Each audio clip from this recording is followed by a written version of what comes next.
Hello guys, welcome back to my channel fruitful classes.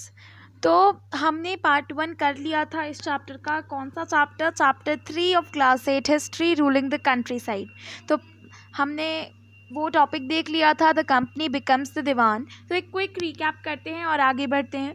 हमने देखा था कि कंपनी अब कैसे रूल कर रही है। कंपनी को बना दिया गया है दीवान, कहाँ का? बंगाल का बना दिया। और फिर वहाँ पे वो कैसे रेवेन्यू यील्ड करती है वो सब देखा हमने। जैसे महलवारी सिस्टम देखा, परमानेंट सेटलमेंट देखा, मुंड्रो सिस्टम देखा। तो अगर आपने वो वीडियो नहीं देखा है तो मैं पार्ट 1 की लिंक डिस्क्रिप्शन बॉक्स में डाल दूंगी, तो वहाँ से आप देख सकते हैं। तो आज हम यहाँ से क्रॉप्स फॉर यूरोप से स्टार्ट करने वाले हैं। So let's start. अब ब्रिटिश ने देखो समझ गए थे कि हम लोग रेवेन्यू लेकर काम तो अपना चला रहे हैं, लेकिन अब उसे ये भी समझ में आ गया था कि हमें इंडिया से केवल रेवेन्यू ही नहीं, यहाँ से वो क्रॉप्स भी मिल सकते हैं जो हमें ये यूरोप में ज़रूरत है उसकी, मतलब जो वहाँ पे बेच सकते हैं जहाँ जिससे उन्हें प्रॉफिट होगा। जैसे कि 2 क्रॉप्स जैसे है इंडिगो और ओपियम। ठीक है, तो उस सेंचुरी में क्या हुआ, ब्रिटिश ने क्या किया, फोर्स किया, परसुएड किया कल्टीवेटर्स को। बहुत से पार्ट्स जो इंडिया के थे वहाँ पे बहुत फोर्स किया कि वो वही क्रॉप ग्रो करें जिसकी ब्रिटिश को ज़रूरत थी। जैसे कि बंगाल में जूट के लिए फोर्स किया, असम में टी के लिए, यूनाइटेड प्रोविंसेस जो आज उत्तर प्रदेश है वहाँ पे शुगर केन के लिए, गन्ने के लिए, और पंजाब में वीट के लिए, महाराष्ट्र में कॉटन और पंजाब में कॉटन और मद्रास में राइस के लिए बहुत फोर्स किया कि तुम भाई यही ग्रो करो, बिकॉज उन्हें उसी चीज़ की ज़रूरत थी। अब ये सब होना कैसे था, क्या कैसे होना था? ब्रिटिश अब वो कैसे एक्सपैंड करते उन क्रॉप्स की कल्टीवेशन, उन पर्टिकुलर क्रॉप्स की कल्टीवेशन जिनकी उन्हें ज़रूरत थी। तो इसी सारी चीज़ों के बारे में हम इस टॉपिक में पढ़ने वाले हैं और हम एक क्रॉप का एग्जांपल लेते हुए चलेंगे। तो स्टार्ट करते हैं अब ये वाला topic, does colour have a history. आप फिगर 5 और 6 जो यहाँ पे दिखाया गया है उसे ध्यान से देखना। ये दोनों ही कॉटन प्रिंट्स की फ़ोटोज़ हैं। जो लेफ़्ट साइड पे फ़ोटो है वो एक कलमकारी प्रिंट है जो आंध्र प्रदेश के वीवर्स ने क्या किया है, डिज़ाइन किया है। और राइट साइड में ये एक फ्लोरल कॉटन प्रिंट है जो किसने डिज़ाइन किया है, विलियम मॉरिस ने, जो एक फेमस पोएट भी थे, आर्टिस्ट भी थे 19th सेंचुरी के, और वो बिलोंग करते थे ब्रिटेन को। यहाँ पे एक कॉमन चीज़ है दोनों ही प्रिंट्स में, क्या कि दोनों में ही एक रिच ब्लू कलर यूज़ हुआ है जिसको कॉमनली क्या कहा जाता था, इंडिगो कहा जाता था, जिसे हिंदी में नील भी कहा जाता है। क्या अब हम जानते हैं ये बात कि ये जो कलर है वो प्रोड्यूस कैसे होता था? अब ये जो ब्लू दिख रहा है हमें दोनों ही प्रिंट्स में, ये एक प्लांट से प्रोड्यूस होता है। कौन सा प्लांट? जैसा कलर है वही प्लांट का नाम है इंडिगो। अब ये जो मॉरिस प्रिंट हमें राइट साइड में दिख रहा है, ये भी किस चीज़ से बना है? इंडियन इंडिगो से बना है। तो इंडिया उस टाइम पे बहुत ही बड़ा सप्लायर था इंडिगो का वर्ल्ड में। तो एक टॉपिक दिया है हमें, why the demand for Indian Indigo. अब इसमें पढ़ेंगे केवल इंडियन इंडिगो ही क्यों। अब देखो जो इंडिगो प्लांट था वो कहाँ पे ग्रो होता था? ट्रॉपिक्स में।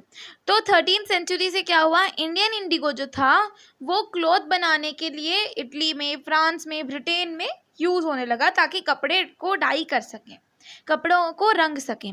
ठीक है, लेकिन फिर भी बस कुछ ही अमाउंट जो था ना इंडियन इंडिगो का वो यूरोपियन मार्केट में पहुंचता था, और जिसका प्राइस भी बहुत हाई रहता था। क्योंकि खुद ही सोचो, जो चीज़ें मार्केट में कम मिलती हैं उसका प्राइस भी ज़्यादा होता है, लेकिन जब वही चीज़ें बहुत ज़्यादा मिलने लगे तो उसका प्राइस क्या हो जाता है, कम हो जाता है, क्योंकि वो ईजिली अवेलेबल है। तो यूरोपियन क्लॉथ मैन्युफैक्चरर्स जो थे, तो इसलिए क्या, क्योंकि इंडिगो वहाँ पे तो ज़्यादा पहुँच नहीं रहा था, तो उन्हें एक प्लांट, दूसरे प्लांट पे डिपेंड होना पड़ता था जिसका नाम था वोड, जो कौन सा कलर देती थी, वायलेट और ब्लू डाइज। लेकिन कंपेयर करें कि इंडियन इंडिगो से, तो बहुत ही डल कलर होता था उस वोड का। अब ये प्लांट कहाँ का था? टेम्परेट जोन्स का। तो वो जो वोड था वो इजीली अवेलेबल था यूरोप में। वो कहाँ पे ग्रो होता था? नॉर्दर्न इटली में, साउदर्न फ्रांस में, और कुछ पार्ट्स जर्मनी और ब्रिटेन के। अब कंपटीशन तो बढ़ेगा ना, क्योंकि इंडिगो ज़्यादा बेहतर है। जो इंडिगो क्रॉप है, जो इंडिगो प्लांट है वो ज़्यादा बेहतर है वोट से। सो जो वोट प्रोड्यूसर्स थे ना यूरोप के, उनको उन्होंने क्या किया, प्रेशराइज किया। किसको प्रेशराइज किया? उन्होंने अपनी गवर्नमेंट्स को कि भाई तुम ना यहाँ पे इंडिगो का इंपोर्ट बैन कर दो। बैन कर दो क्यों? क्योंकि ज़्यादा वहाँ पे वोट मिलता था और वोट का जो कलर था वो डल होता था, तो लोग भी क्या चाहते थे कि हम भाई इंडिगो वाला ही कपड़ा पहने। तो इस वजह से उनका जो प्रॉफिट था वो कम हो रहा था, इसलिए उन्होंने अपनी गवर्नमेंट से कहा कि तुम बैन कर दो इंडिगो को। अब इंडिगो बैन होना चाहिए ये कहना था वोट प्रोड्यूसर्स का, बिकॉज सारे क्लोथ डायर्स इंडिगो खरीदते थे, इंडिगो यूज़ करते थे, तो वोट प्रोड्यूसर्स को बहुत लॉस हो रहा था। पर ये सब वो लोग कह रहे थे जो वोट प्रोड्यूस करते थे। But what about the cloth dyers? वो तो इंडिगो ही प्रेफर करते थे ना डाई के रूप में। तो क्यों? इंडिगो जो था, जैसा बताया मैंने कि इंडिगो बहुत ही रिच ब्लू कलर प्रोड्यूस करता था, बल्कि जो वोट था वो बहुत ही डल था। तो 17th सेंचुरी में क्या हुआ, जो यूरोपियन क्लॉथ प्रोड्यूसर्स थे उन्होंने अपनी गवर्नमेंट को फोर्स किया, पर्सुएड किया कि भाई तुम ये बैन हटा दो, ये इंडिगो का जो इम्पोर्ट है इसे बैन मत करो। अब फ्रेंच जो थे उन्होंने भी कल्टीवेट करना शुरू कर दिया इंडिगो। कैरिबियन आइलैंड में भी इंडिगो का प्लांटेशन शुरू हो गया, पोर्टुगीज में भी, मतलब ब्राज़ील में भी शुरू हो गया, मतलब कहें तो हर जगह पे प्लांटेशन तो शुरू हो गया इंडिगो का। अब 18th सेंचुरी के एंड में जब एंड होने लगा तो उस टाइम पे क्या हुआ, इंडियन इंडिगो का डिमांड बहुत बढ़ गया। ब्रिटेन भी अब इंडस्ट्रियलाइज कर रहा था और उसके कॉटन प्रोडक्शन बहुत ही ज़्यादा एक्सपैंड कर रहे थे। जो क्लॉथ डाइज, अब देखो कॉटन प्रोडक्शन हो रहा था ना, तो अब कॉटन सिर्फ कपड़ा तुम जैसे सिर्फ प्लेन कपड़ा होता है और जिस पे डाई से मतलब अच्छे से डिज़ाइन होता है, तो कौन सा ज़्यादा अच्छा लगता है? जिस पे जो डिज़ाइंड है। तो अब कॉटन प्रोडक्शन तो हो रहा था, लेकिन अब उसके लिए डाइज बहुत ज़्यादा ज़रूरी थे। लेकिन क्या हुआ कि जब उनका क्लॉथ बहुत ही अच्छे से ग्रो हो रहा था, वो क्लॉथ प्रोडक्शन इंक्रीज हो रहा था, एक्सपैंड हो रहा था, उसी टाइम पे इंडिगो का जो सप्लाई था वो जो था बंद हो गया वेस्ट इंडीज़ और अमेरिका में। ठीक है, वहाँ से नहीं आता था अब इंडिगो। तो 1783 और 1789 के बीच में क्या हुआ, इंडिगो का जो प्रोडक्शन था वर्ल्ड में वो हाफ पे आ गया, मतलब आधा हो गया वो प्रोडक्शन। अब क्लोथ डायर्स जो थे ब्रिटेन में, उनको अब नए सोर्सेज की तरफ देखना पड़ेगा कि भाई आप कहाँ से लाएं हम इंडिगो, क्योंकि डाई की तो ज़रूरत थी। तो अब ये इंडिगो कहाँ से आता? ऑब्वियस सी बात है, उनके पास एक आंसर था, India. So Britain turns to India. अब डिमांड बढ़ गया इंडिगो का यूरोप में, तो कंपनी अब क्या करने लगी कि देखने लगी कि हम कैसे एक्सपैंड करें वो एरिया जिसमें हम इंडिगो को कल्टीवेट करवा पाएँ। अब देखें तो by the last decades of the 18th century what happen that Bengal में जो इंडिगो कल्टीवेशन था ना वो बहुत ही रैपिडली एक्सपैंड हुआ, बहुत ही रैपिडली इंक्रीज हुआ, और बंगाल इंडिगो जो था वो वर्ल्ड मार्केट को डोमिनेट करने लगा। सबसे ज़्यादा वहाँ पे जो नंबर था इंडिगो का वो सबसे ज़्यादा बंगाल इंडिगो का था। 1788 में जो था जो इंडिगो इम्पोर्ट होता था ब्रिटेन में वो सिर्फ 30% था जो इंडिया से जाता था। बट 1810 में क्या होने लगा कि वो जो प्रपोर्शन था वो कहाँ ग्रो हो गया, मतलब कितने पे ग्रो हो गया, 30 से डायरेक्टली 35% ऐड हो गया, वो 95% पे आ गया। अब जैसे ही इंडिगो ट्रेड ग्रो हुआ तो कॉमर्शियल एजेंट्स और जो ऑफिशियल्स हुआ करते थे कंपनी के, उन्होंने क्या किया, इंडिगो प्रोडक्शन में क्या क्या इन्वेस्ट करना शुरू कर दिया।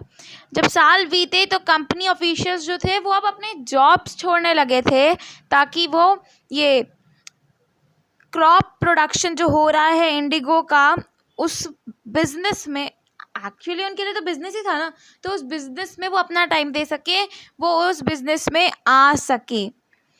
अब इतना हाई प्रॉफिट दिख रहा था सबको, तो बहुत से स्कॉट्समैन और इंग्लिशमैन जो थे वो खींचे चले आ गए इंडिया के तरफ, और यहाँ पे आके प्लांटर्स बन गए।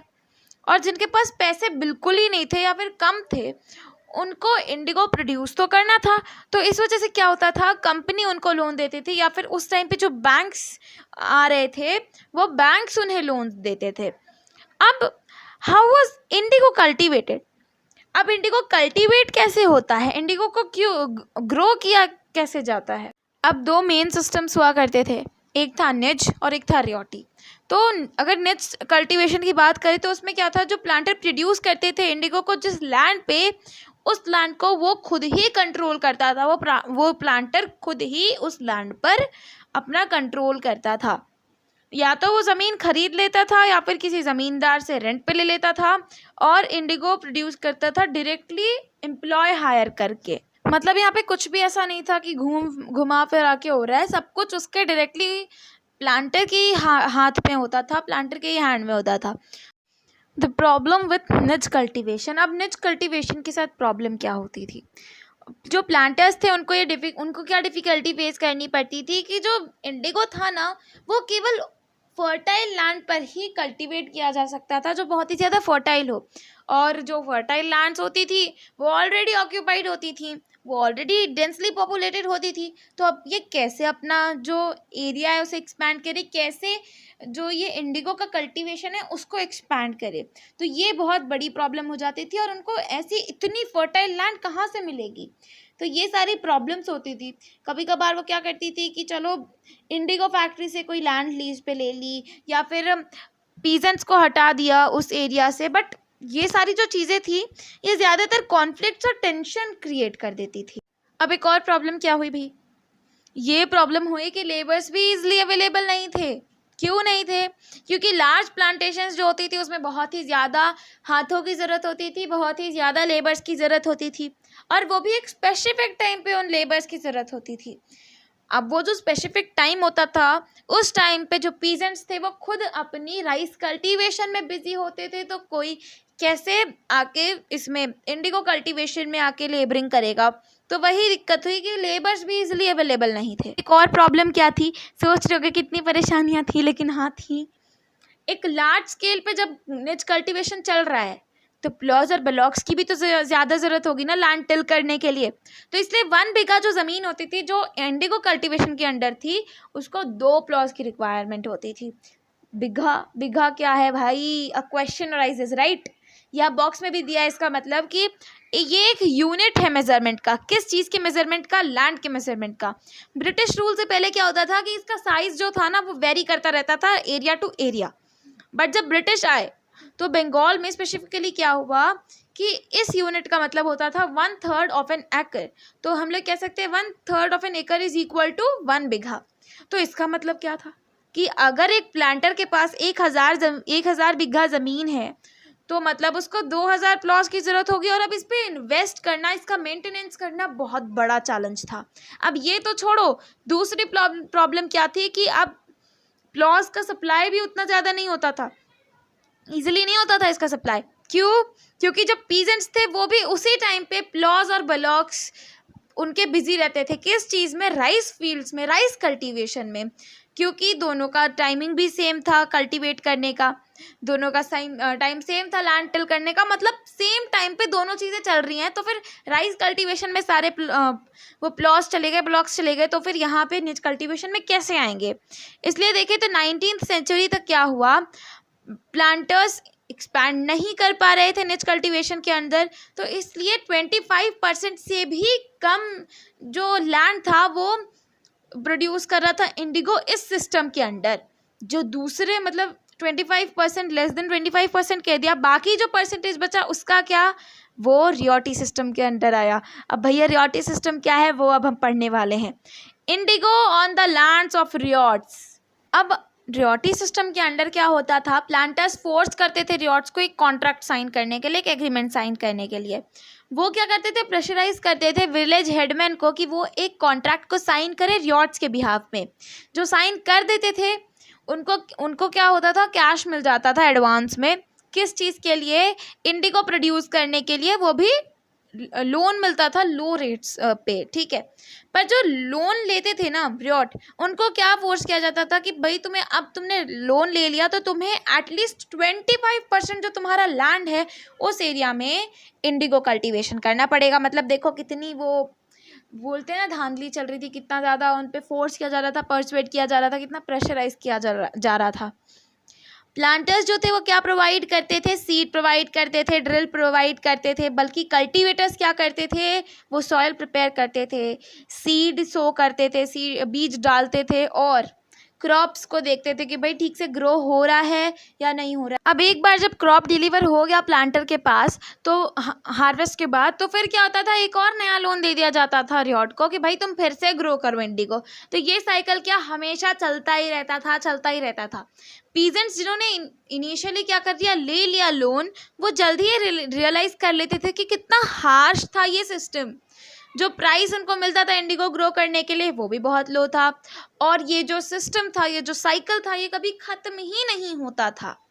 अब एक और प्रॉब्लम क्या थी इसके साथ, कि प्लांटर्स जो थे यूजुअली क्या इंसिस्ट करते थे पीजेंट्स को कि तुम इंडिगो क्या करो, अच्छे से अच्छे बेस्ट सॉइल पे ग्रो करो। जिन पे क्या करना चाहते थे पीजेंट्स, राइस ग्रो करते थे। खाने के लिए राइस तो ज़रूरी है, चावल तो ज़रूरी है, तो जिस पे चावल उगाते थे उस पे बोलते थे तुम इंडिगो नील की खेती करो। अब जब इतने बेस्ट सॉइल पे तुमने कर, चलो हम कर देते हैं इंडिगो की प्लांटिंग, बाद में हम उस पर राइस उगा लेंगे, लेकिन ऐसा नहीं होता था। क्यों? क्योंकि जो इंडिगो होता था ना, इसका रूट बहुत बड़ा होता था।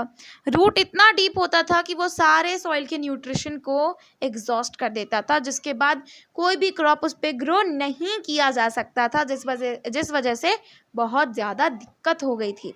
इंसान अब खाने का पहले उगाएगा या फिर पहले जो दूसरी चीज़ें हैं जिनको हम लोग सेकेंडरी कर सकते हैं, जिनको हम लोग बाद में करेंगे तो चलेगा, उसको पहले उगा देंगे तो फिर खाएंगे क्या? तो यही दिक्कत, बहुत ही हार्श सिस्टम था ये। तो यहाँ पे हो जाता है हमारा पार्ट 2 कंप्लीट। मैं पार्ट 3 की वीडियो बहुत ही जल्दी बनाऊँगी। सो आई होप कि कोई भी डाउट ना हो यहाँ तक, और अगर है तो आप कमेंट सेक्शन में पूछ सकते हैं। Please like, share and subscribe the channel and don't forget to press the bell icon, ताकि जो भी मैं वीडियोस बनाऊँ उसकी नोटिफिकेशन सबसे पहले आपको मिले। Thank you very much.